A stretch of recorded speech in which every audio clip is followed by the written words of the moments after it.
اور ویسے بھی اگر مطلب کی بات کر لی جائے تو کرنے کے لیے چند منٹ ہی بہت ہوتے ہیں، اور اگر بات کو بڑھانا ہو، جیسے کہ آپ مثال کے طور پر اگر لسی کو بڑھانا ہے تو اتنا پانی ڈالتے جاؤ، لسی بڑھتی جائے گی۔ اسی طرح اگر بات کو بڑھانا ہے تو ادھر سے کوئی شعر نہ پڑھو، ادھر سے کوئی مائیہ نہ پڑھو، ادھر سے کوئی واقعہ نہ پڑھو، تو 5 گھنٹے بولتے رہو، چاہے لوگوں کے گوڈے جواب دے جائیں بیٹھے بیٹھے۔ تو مطلب کی بات کروں گا اور آپ سے اجازت چاہوں گا چند منٹ۔ ابھی شبیر صاحب نے عرض کیا آپ سے، اپنے مرشد کی انہوں نے ایک کرامت بیان کی۔ تو میرے محترم پیر بھائیوں، سب سے بڑی کرامت اللہ کے ولی کی کوئی اگر ہوتی ہے تو وہ ہوتی ہے اتباع رسول۔ اتباع کہا جاتا ہے پیروی، کہ پیروی رسول سے بڑھ کر کوئی کرامت نہیں ہوتی۔ بازاری لوگ بڑے ہمیں مل سکتے ہیں، یہ ہوا میں اڑنا، انگاروں پر چلنا، اور کوئی ٹونے کرنا، کوئی تماشے دکھانا، یہ تو تماش بینوں کا کام ہے، اللہ کے ولی کا کام نہیں۔ حضرت جنید بغدادی رحمت اللہ علیہ، اللہ کے ایک بڑے عظیم و شان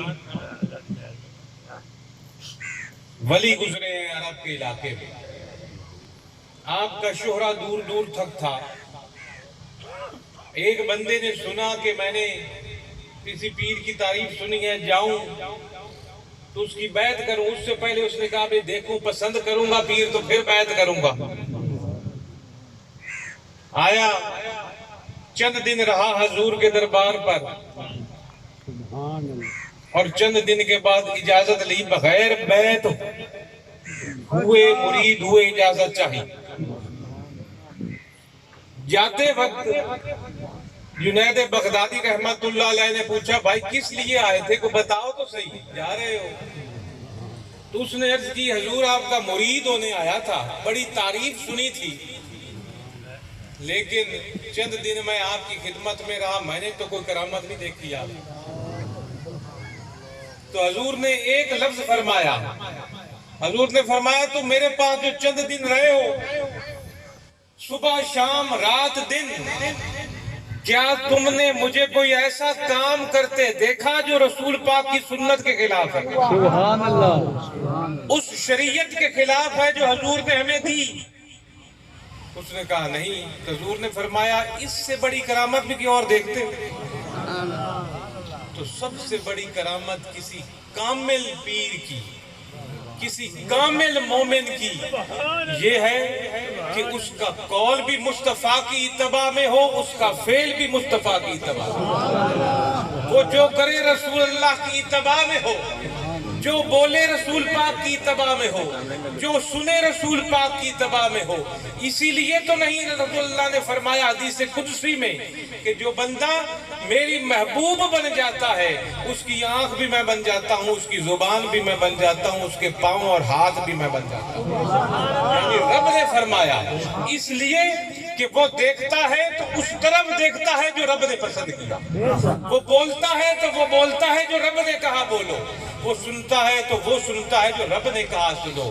اس کے ہاتھ ادھر اٹھتے ہیں جدھر اللہ نے اٹھنے پسند فرمائے، اس کے پاؤں ادھر اٹھتے ہیں جدھر اللہ نے پسند فرمائے، اس کی ذات سر سے لے کر پاؤں تک پیروی مصطفیٰ کا ایک نمونہ بن جاتی ہے۔ وہ جو کرتا ہے رسول پاک کی اتباع اور اطاعت میں کرتا ہے، اور رسول پاک کی اطاعت اللہ کی اطاعت ہے۔ وہ سر سے لے کر پاؤں تک قرآن بن جاتا ہے، اس کو دیکھنے سے مصطفیٰ بھی یاد آ جاتا ہے، قرآن بھی یاد آ جاتا ہے، اور اللہ بھی یاد آ جاتا ہے۔ سبحان اللہ، تکبیر، نعرہ رسالت، نعرہ حیدری، فیضان حضور ناز جہاں، آستانہ عالیہ سید محمد عبداللہ شاہ قادری، جیوے جیوے، جیوے جیوے۔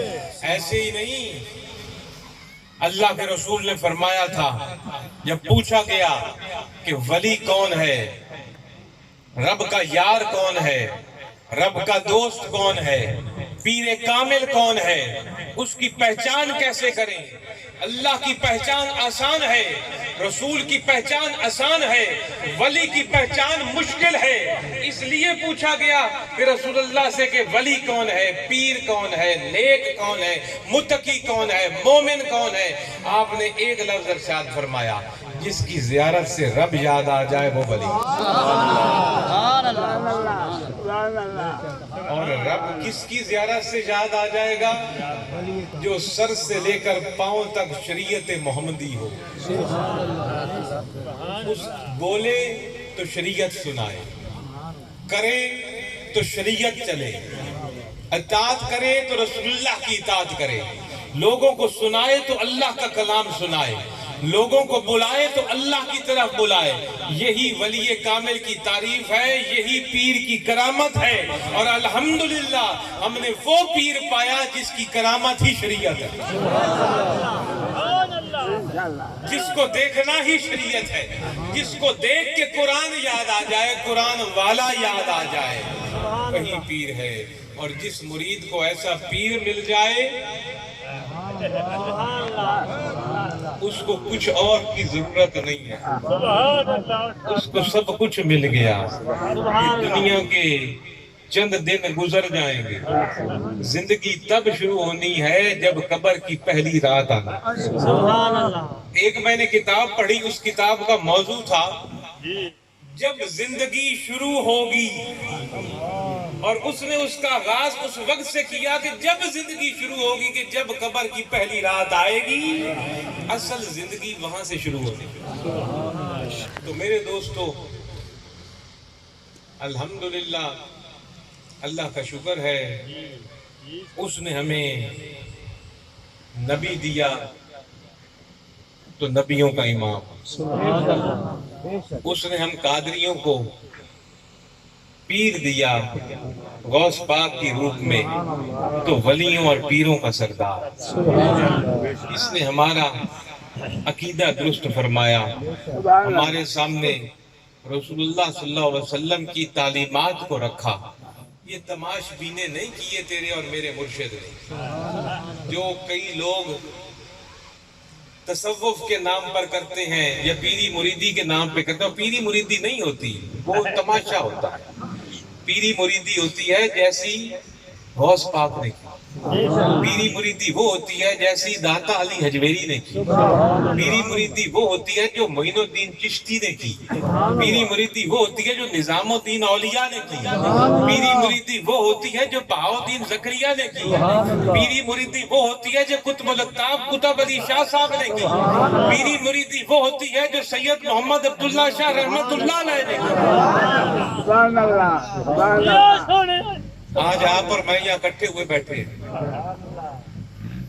یہ کیا ہے؟ یہ پیر کی کرامت ہے۔ کتنے ادب سے بیٹھے ہو، کتنے تمیز سے بیٹھے ہو، پاک اور صاف بیٹھے ہو، اس زمین کے ایکڑ کو قلعے کو جنت کا باغ بنا کر بیٹھے ہو، اور جنت کے باغ میں بیٹھے ہو، یہاں جنت کی خوشبوئیں بٹ رہی ہیں۔ یہی قبلہ سید محمد عبداللہ شاہ کی کرامت ہے، اس سے بڑی اور کیا کرامت ہے؟ آؤ اب قرآن کے ان الفاظ کی طرف میں 10-15 منٹ لوں گا جو میں نے پڑھنے کا شرف حاصل کیا، جس میں اللہ نے شان بیان کی اپنے حبیب کا، مقام بیان کیا اپنے حبیب کا۔ جس کی شان، جس شخصیت کی شان رب بیان کرے، کوئی مولوی یا عالم یا نعت خواں کیا بیان کر سکتے ہیں؟ اور قرآن کی یہ آیت پہلے قاری صاحب نے بھی تلاوت کی، ابھی اس محفل کے شروع میں جو قرآن کی تلاوت ہوئی اس میں بھی اس نے تلاوت کی۔ اللہ نے کیا فرمایا؟ چند منٹ آپ کے توجہ کے لوں گا، اگر آپ نے میری بات کو پلے باندھ لیا تو رسول اللہ کی حقیقت آپ پر واضح ہو جائے گی، اور رسول اللہ کی حقیقت ہم پر واضح ہو گئی تو ہمارا ایمان کامل ہو جائے گا، ایمان کامل ہو گیا تو عبادتیں قابل قبول ہو جائیں گی۔ کیونکہ عبادتیں قبول ہونے کی شرط ایمان ہے، اور ایمان شرط ہے مصطفیٰ کا مقام اور مرتبہ سمجھنے کا۔ اللہ نے فرمایا یا ایھا النبی انا ارسلناک شاہدا ومبشرا ونذیرا، اے غیب کی خبریں بتانے والے۔ کس کو فرمایا؟ اپنے نبی کو۔ اے غیب کی خبریں بتانے والے۔ نبی کہتے ہیں غیب کی خبر دینے والے کو۔ نبی کس کو کہتے ہیں؟ غیب کی خبر دینے والے کو۔ نون بے یہ چھوٹی یہ، نبی لفظ کا معنی ہے وہ خبر بتانے والا جس خبر کو تیری اور میری سر کی آنکھیں نہیں دیکھ سکتی، جس خبر کو، جس حقیقت کو، جو حقیقت موجود ہے لیکن تیرے اور میری آنکھ میں یہ شعور نہیں تو اس کو دیکھ سکے، اس کی خبر دینے والے کو نبی کہا جاتا ہے۔ اللہ نے فرمایا یا ایھا النبی، اے غیب کی خبریں بتانے والے۔ غیب کیا ہے؟ سب سے پہلے تو اللہ کی ذات غائب ہے۔ اللہ کی ذات کو تیری اور میری سر کی یہ دو آنکھیں نہیں دیکھ سکتی اس کے نور کو۔ اے غیب کی خبریں بتانے والے، پہلے تو سب سے بڑا غیب تو یہ بتانا کہ اللہ ایک ہے۔ رب کا عرش ہماری آنکھ سے غائب ہے، فرشتوں کا وجود ہماری آنکھ سے غائب ہے۔ پہلے گزرے ہوئے 1,24,000 نبی ہماری آنکھ سے غائب ہیں۔ پہلی بھیجی ہوئی رب کی الہامی کتابیں ہماری آنکھ سے غائب ہیں۔ جنت اور دوزخ ہماری آنکھ سے غائب ہے۔ کل قیامت کا دن جو حق ہے اور آنا ہے وہ تیری اور میری آنکھ سے غائب ہے، اور ان سب پر ایمان لائے بغیر کوئی مسلمان ہو سکتا نہیں۔ جو میں نے چیزیں گنوائی ہیں، یہ جو ہماری آنکھوں سے اوجھل ہیں، ہماری آنکھیں نہیں دیکھ سکتی، ان پر ایمان لانا ایمان کی اولین ترجیح ہے۔ قرآن سے استفادہ لینا، ان پر ایمان لاؤ گے تو قرآن سے استفادہ حاصل کرو گے، پہلے صفحے پر موجود ہے۔ تو وہ جن چیزوں کو ہماری آنکھ نہیں دیکھ سکتی غیب ہے۔ رب نے فرمایا یا ایھا النبی، اے غیب کی خبریں بتانے والے، ان کو سارے غیب بتا دے۔ انا ارسلناک شاہد، اے غیب کی خبر بتانے والے، میں نے تم کو شاہد بنا کر بھیجا۔ کیا بنا کر بھیجا؟ شاہد بنا کر بھیجا۔ شاہد عربی کا لفظ ہے، اس کا اردو میں اگر ہم ترجمہ کریں اور مفہوم سمجھانے کے لیے میں آپ سے عرض کروں تو وہ یہ ہوگا، شاہد کہتے ہیں گواہ کو۔ شاہد کس کو کہتے ہیں؟ گواہ کو۔ اب مجھے یہ بتاؤ، اس بندے کی گواہی قبول ہے جو شاہد نہ ہو؟ اللہ اکبر۔ شاہد گواہی اسی کی قبول ہے جو شاہد ہو، اور گواہی اسی کی قبول ہے جو موقع واردات پر، موقع وقوع پر موجود ہو۔ کوئی تھانے دار کیا کسی ایسے بندے کی گواہی لے گا جو موقع پر موجود ہی نہ ہو؟ کیا کوئی عدالت ایسی گواہی قبول کرے گی کہ گواہ کہے میں نے یہ دیکھا ہی نہیں؟ ایک قتل ہوا ہے، ایک گواہ عدالت میں پیش ہوا جج کے سامنے، پہلے تو جج اس سے پوچھتا ہے بھائی تم موجود تھے، تم نے اپنی آنکھوں سے دیکھا؟ تو وہ کہتا ہے جناب میں نے اپنی آنکھوں سے دیکھا، میں موقع پر موجود تھا۔ تو پھر اس کی گواہی لی جاتی ہے۔ اگر وہ گواہ کہے کہ میں جی موقع پر موجود ہی نہیں تھا، سنی سنائی بات کر رہا ہوں، تو جج کہتا ہے میاں تو باہر جا، تیری گواہی قبول نہیں ہے۔ وہ گواہ لاؤ جو موقع پر موجود تھا۔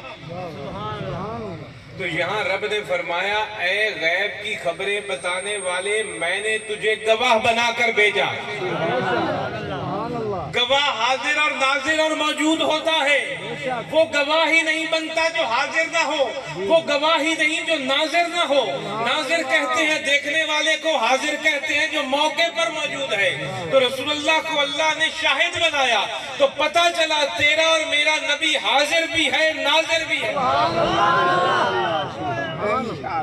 نعرہ تکبیر، نعرہ رسالت، یا رسول اللہ نعرہ تحقیق، آپ جاریان نعرہ حیدری، یا علی فیضان حضور ناز جہاں، جاری رہے گا آستانہ عالیہ سید محمد عبداللہ شاہ قادری زندہ باد۔ حاضر کہتے ہیں جو حاضر ہو ایک بڑے جسمانی طور پہ، روحانی طور پہ، اور ناظر کہتے ہیں کہ جو وقوع ہو رہا ہے اس کو دیکھ رہا ہو۔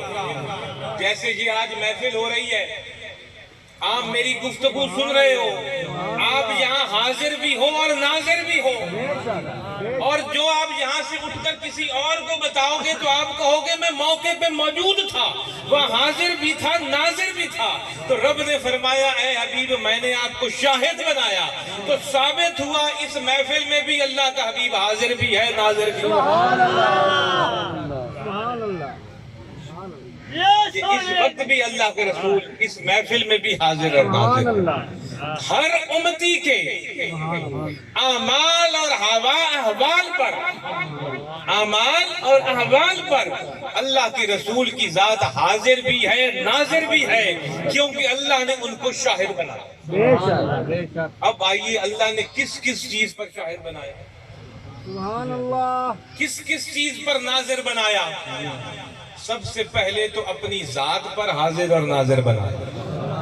کسی نے رب کو نہیں دیکھا، رسول اللہ صلی اللہ علیہ وسلم نے اپنی سر کی آنکھوں سے معراج کی رات زیارت فرمائی، تو حضور وہاں بھی حاضر اور ناظر۔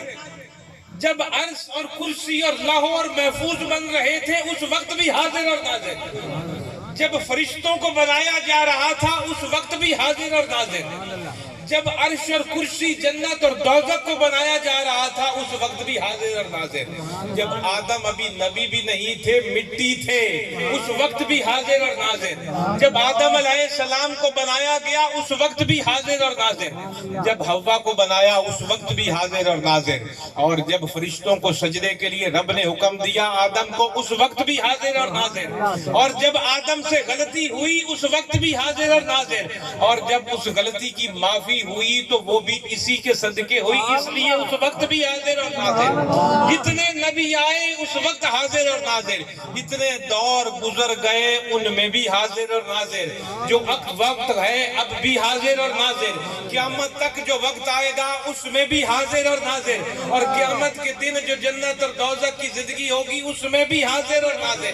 میں نہیں کہہ رہا حاضر اور ناظر، اللہ نے فرمایا اے غیب کی خبریں دینے والے اِنَّا أَرْسَلْنَاكَ شاہد، کہ ہم نے تمہیں شاہد بنایا۔ اور شاہد کون ہوتا ہے؟ جو موجود ہو، جو وقوع کے وقت موجود ہو۔ اگر اللہ نے ساری خدائی پر شاہد بنایا تو ساری خدائی دکھائی تو شاہد بنایا، اپنا نور دکھایا تو شاہد بنایا، فرشتوں کو دکھایا تو شاہد بنایا۔ یہ مانا کہ ہر چیز اللہ کی ہے، مالک بھی اللہ، خالق بھی اللہ۔ اللہ کے پاس جو کچھ ہے اس کا ذاتی ہے، رسول اللہ کے پاس جو کچھ ہے رب کا عطائی ہے۔ یہ فرق ہمیشہ ذہن میں رکھیے گا۔ اللہ کے پاس جو کچھ ہے اس کا ذاتی، علم تو اس کا ذاتی، شان تو اس کو ذاتی، مرتبہ تو اس کی ذاتی، اس کا ایک ہونا تو اس کا ذاتی، اللہ کا حاضر اور ناظر ہر جگہ پر ہونا تو اس کا ذاتی۔ لیکن رسول اللہ کے پاس جو کچھ بھی ہے رب کی عطا، اسی حاضر اور ناظر نے اپنے حبیب کو جتنا حاضر اور ناظر بنایا رب جان سکتا ہے، جتنا علم دیا رب جان سکتا ہے۔ اللہ ایک ہے، اس کے پاس جو کچھ ہے اس کا ذاتی ہے، اور اس کی مخلوق میں اس نے جو بانٹا رب کی عطا ہے۔ اور اس مخلوق میں سے سب سے افضل اور اعلیٰ جس کو اس نے بنایا وہ بھی اس کی عطا ہے، اور اپنی مخلوق میں سے سب سے اعلیٰ اور افضل اس نے محمد رسول اللہ کو بنایا وہ بھی رب کی ہی عطا ہے. اللہ کا ذاتی علم رسول پاک کے پاس عطائی علم. اللہ ذاتی طور پر حاضر اور ناظر، رسول پاک رب کی عطا سے حاضر اور ناظر. تو میرے دوستوں وہ شاہد اللہ نے بنایا تو ہمیں بھی تسلیم کرنا پڑے گا کہ اس جگہ بھی حضور موجود ہیں اور ہمارے اعمال بھی دیکھ رہے ہیں، ہمارے احوال بھی دیکھ رہے ہیں، ہمارے ارادوں سے بھی واقف ہیں رب کی عطا سے. پتہ چلا کہ اللہ نے ہمیں ایسے رسول کا امتی بنایا جو حاضر اور ناظر، جس کی زندگی، جس کی حیات ایسی حیات ہے کہ ہمیں شعور نہیں وہ حیات کیسی ہے، لیکن حیات موجود ہے. ایک مثال دے کر بات اپنی ختم کروں حضور کی حیات کے بارے میں. بیت المقدس میں جس کو آپ قبلہ اول کہتے ہیں، وہاں حضور نے امامت فرائی سنوائی سارے انبیاء، سارے انبیاء کی نماز کی امامت فرمائی، جس سے آپ کو یہ لفظ ملا امام الانبیاء. امام الانبیاء نبیوں کا امام حضور کو اس وقت کہا گیا جب پچھلے سارے کم و بیش 1,24,000 نبی حضور کی امامت میں انہوں نے نماز پڑھی بیت المقدس میں، حضور نے امامت فرمائی تو حضور امام ٹھہرے. تو اب میں آپ سے سوال کرتا ہوں، جس وقت حضور نے بیت المقدس میں امامت کی تمام انبیاء کی، وہ سارے انبیاء کیا ظاہری زندہ تھے؟ سب اپنی قبروں میں تھے. عیسیٰ اپنی ایک زندہ طور پر آسمان پر اٹھا لیے گئے، ظاہری حیات موجود نہیں تھی. موسیٰ علیہ السلام اپنی قبر میں، ابراہیم علیہ السلام اپنی قبر میں، نوح علیہ السلام اپنی قبر میں، یعقوب علیہ السلام اپنی قبر میں، ادریس علیہ السلام اپنی قبر میں، آدم علیہ السلام اپنی قبر میں، جتنے بھی انبیاء، اسماعیل علیہ السلام اپنی قبر میں، اسحاق علیہ السلام اتنی قبر میں. جب تمام انبیاء قبر میں تھے تو پھر نماز کیسی؟ جب قبر میں بندہ گیا، روح قبل ہوئی، جان نکلی، کیا آپ نے کبھی کسی کو نماز پڑھتے دیکھا؟ لیکن حضور جب معراج پر تشریف لے گئے امام الانبیاء بننے کے بعد تو آپ نے فرمایا میری موسیٰ سے ملاقات ہوئی، وہ اپنی قبر میں نماز پڑھ رہے تھے، قبر میں نماز پڑھ رہے تھے. حضور نے امامت کی ان نبیوں کی جو کہ اپنے مزارات میں تھے، اپنے قبر مبارک میں تھے، اپنے عالم برزخ میں تھے، اس دنیا سے پردہ فرما چکے تھے. تو پتہ چلا کہ نبیوں کی زندگی تیرے اور میرے جیسی زندگی نہیں ہے.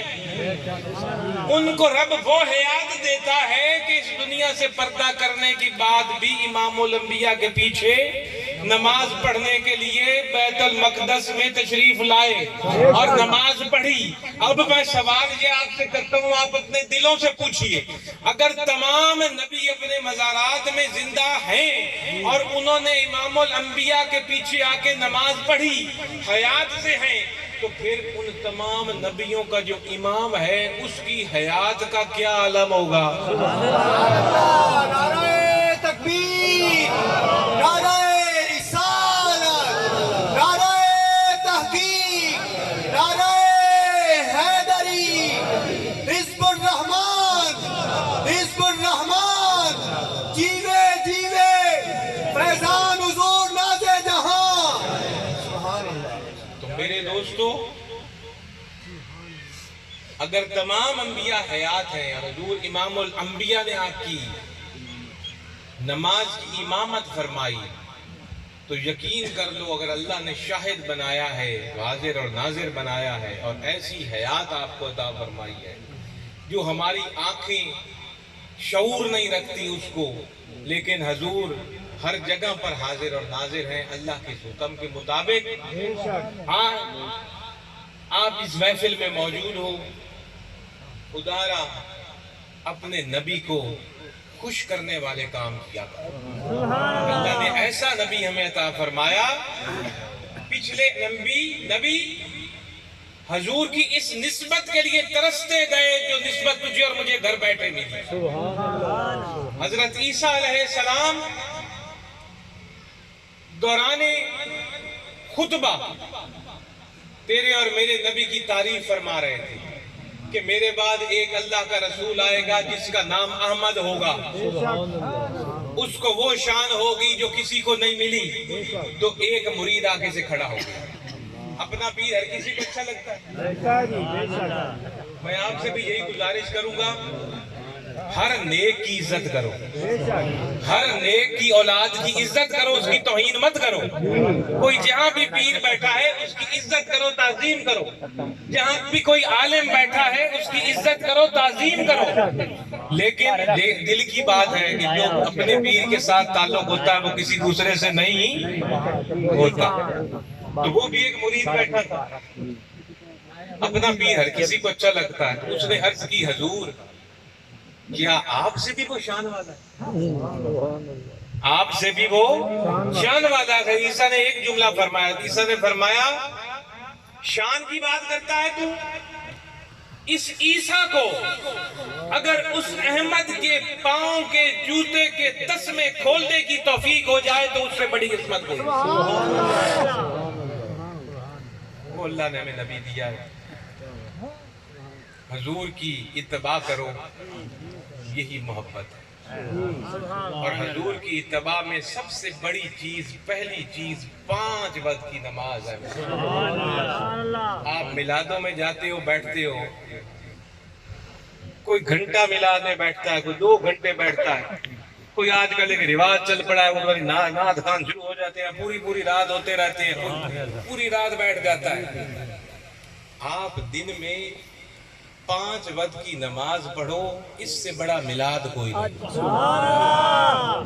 اس سے بڑا کوئی میلاد نہیں. پوری رات نعتیں سننا اور صبح فجر نہ پڑھنا, کون سا میلاد, کس کا میلاد؟ رسول اللہ نے فرمایا صلی اللہ علیہ وسلم نے, نماز میری آنکھوں کی ٹھنڈک ہے. اور رسول اللہ کی آنکھوں کو ٹھنڈ پہنچانی ہے تو نماز پڑھ, تیرا کوئی گناہ نہیں رہے گا. فجر پڑھے گا, اس کے بعد ظہر پڑھے گا, تو جو فجر اور ظہر کے درمیان صغیرہ گناہ کیے ہیں سارے معاف. ظہر کے بعد مغرب پڑھے گا تو اس میں درمیان کیے ہوئے صغیرہ معاف, اور جو مغرب سے عشاء تک کیے گئے صغیرہ معاف. پھر عشاء پڑھ کر صبح کی نماز پڑھے گا تو عشاء اور فجر کے درمیان کیے گئے صغیرہ معاف. صرف صغیرہ ہی نہیں, اگر حقیقی توبہ کر لے گا تو کبیرہ بھی معاف. وضو کرے گا, ہاتھ پانی سے دھوئے گا تو ہاتھ کے گناہ معاف. یہ جب آپ وضو کرتے ہیں نا تو کوشش کیا کرو کہ وہ جو جسم پانی آپ کے جسم سے چھوٹا ہے نا وہ آپ کے کپڑوں پر نہ گرے, اس سے کپڑے ناپاک ہو جاتے ہیں, وضو صحیح نہیں ہوتا. اس لیے کہ جب آپ ہاتھ دھوتے ہو وضو کے لیے بسم اللہ پڑھ کر, آپ کے ہاتھ کے جتنے گناہ ہوتے ہیں وہ پانی میں گڑ گئے. اگر وہ کپڑے پر چھینٹے پڑے تو وہ آپ کے گناہ پڑتے ہیں, گندگی پڑتے ہیں, کپڑے بچا کر بیٹھنا. آپ نے کرلی کی, زبان کے گناہ معاف. ناک میں پانی ڈالا, ناک کے گناہ معاف. منہ پر ہاتھ ڈالا, پانی ڈالا, آنکھوں کے معاف. کان میں جناب پانی ڈالا, کان کے معاف. پاؤں دھوئے, پاؤں کے گناہ معاف. صبح سے شام تک, شام سے صبح تک یہ 5 نمازیں پوری کر لے. رسول اللہ نے فرمایا جیسے کسی کے سامنے, گھر کے سامنے ندی بہتی ہو اور وہ 5 دفعہ اس میں نہائے تو اس کے جسم پر کوئی میل نہیں رہتا, اسی طرح 5 وقت کی نماز پڑھنے والے کا کوئی گناہ 24 گھنٹے کے بعد.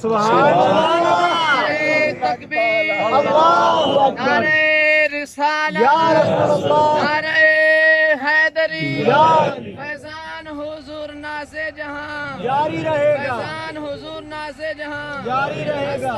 علیہ حضرت سید محمد عبداللہ شاہ مشہدی قادری. کوشش کرو اپنی زندگی رسول پاک کی اتباع میں گزارنے کی, 5 وقت کی نماز ادا کرنے کی, اور اپنے مرشد کو، اپنے رسول کو، اپنے اللہ کو ہر جگہ پر اپنے پاس موجود رکھنے کا عقیدہ قائم رکھو، اپنے مرشد کا تصور ہر وقت پکاؤ۔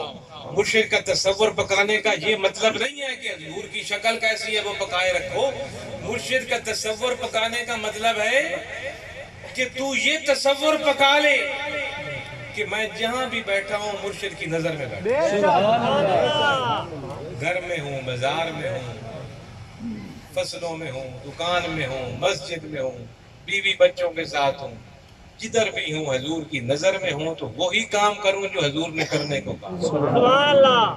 اللہ تعالی ہمارا یہاں سننا سنانا بیٹھنا آنا جانا قبول فرمائے۔